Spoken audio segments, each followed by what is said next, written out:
చరిత్రకారులు చెప్తారు, దావీదు చాలా ఎత్తు తక్కువ, పొట్టివాడని చెప్తారు.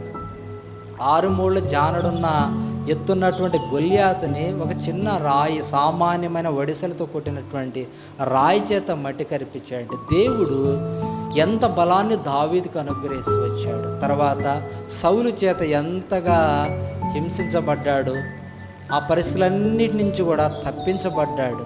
కౌజుపిత వలె దేశమంతా కూడా సంచరించాడు. ఎట్లయితే సాధ్యం, తన్ను తాను ఓర్చుకొని తన ఆత్మీయ బలముతో ముందుకు కొనసాగుతూ వచ్చాడు. ప్రతికూలమైన పరిస్థితులు ఎదురైనప్పటికీ వాటన్నిటిని కూడా జయించుకుంటూ దావీదు ముందుకు కొనసాగుతూ వచ్చాడు. భౌతికమైన బలం ఇవ్వబడ్డది, ఆత్మ సంబంధమైన బలము కూడా దావీదుకు అనుగ్రహించబడింది. నా జీవితాల్లో కూడా దేవుడు రక్షించాడు. ఆత్మీయంగా ఎన్ని దినాలు రక్షణ కోల్పోయే పరిస్థితులు